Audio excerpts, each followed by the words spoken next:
We all love the word network. It sounds open, modern, and helpful. But what happens when loyalty becomes a cage? Today, we're diving into the Seilschaft, the closed circles where people pull each other up, but leave the rest of the world behind. Is your network a bridge or a wall? Let's talk about the loyalty trap. Three thinkers, one goal. Welcome to the podcast to support people in improving collaborative work. Hi everyone, I'm Thomas. Lately, while looking at how we onboard people into our communities, I started wondering, are we building open networks or just digital versions of the old boys club? And I'm Günter. To be a network needs to stay productive and fair. If it's just about picking friends instead of the best talent, it's not collaboration. It's a lack of transparency. And I'm Carsten. Let's be honest. Sometimes you need a small, tight rope team to survive a storm. But the question is, who gets to hold the rope and who is left outside in the cold? I had this thought during my own guide onboarding years ago. We told everyone, this is a global network. And it sounds great. But I kept thinking of the German term Seilschaft. In English, you'd say rope team, which sounds like pure teamwork, right? But in a professional context, it often translates better to an exclusive clique with a bit of a bitter aftertaste. Exactly. And for international listeners, a Seilschaft is basically a rope team that has turned into a closed shop. In English, you might call this Cronyism, where people in power favor their friends. Usually, network is the good word and these exclusive circles are the bad ones. A network is like a wide open field where everyone can join. These inner circles, they're like a small group on a steep mountain. On a mountain, that rope is your lifeline, but in an office, it can become a barrier for everyone else. Let's look at the mechanics.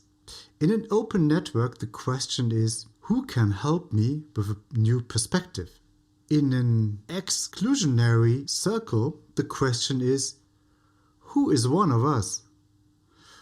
One is about expanding your horizon, the other about securing a position of status and power. But guys, let's play devil's advocate. If I'm in a tight group with you, I know you'll catch me if I fall. Yeah. The safety net effect. But that psychological safety actually allows me to take risks and perform better. Isn't that the trust, the foundation of high-performing teams? Only if the goal is the summit, Thomas. The danger starts when the loyalty to the clique becomes more important than the quality of the work. That's exactly the loyalty trap. You stop being honest because you don't want to hurt the group. We become an echo chamber and block anyone with a better idea just because they aren't part of the club. Exactly.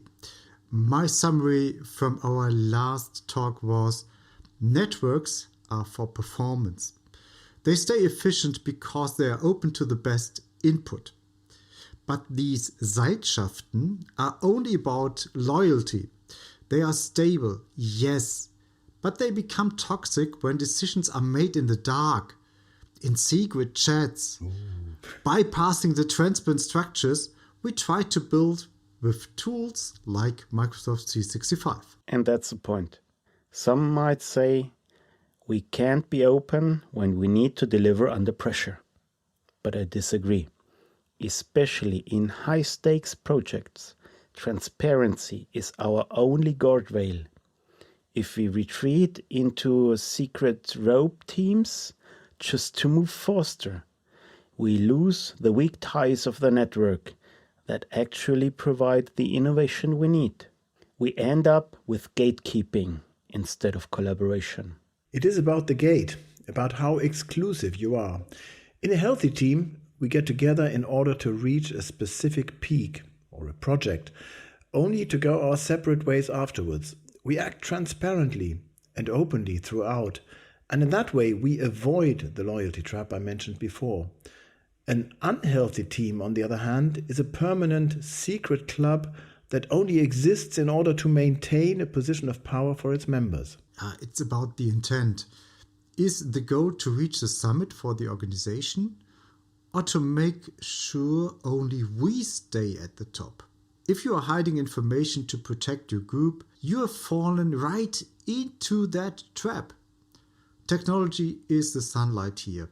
It shows who is sharing and who is just whispering in private silos. Keep it open, exactly. My takeaway: be careful when you build your rope team. Make sure you're tying the rope to reach the goal, not to tie yourselves into a knot that excludes others. Transparency is non-negotiable. For me, networks thrive on diversity. Tight teams thrive on trust. You need both, but keep them in the light. Loyalty should never be an excuse for secret deals or a lack of transparency. And remember, a true leader doesn't just climb with their inner circle. They throw a rope down to somebody they don't know yet. That's how you turn a closed club back into a powerful network.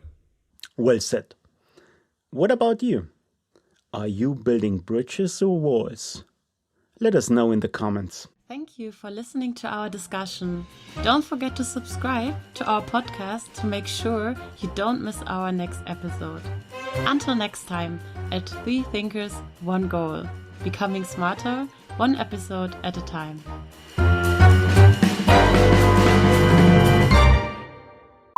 It often translates better to an exclusive clique, where a bit of a bitted exclusive clique, where a bit nix where exclusive clique with a bit of a bitter a bitter aftertaste, not a better aftertaste. In English, you might call this cronyism. No, it's cronyism. I was wrong. I'll do it again.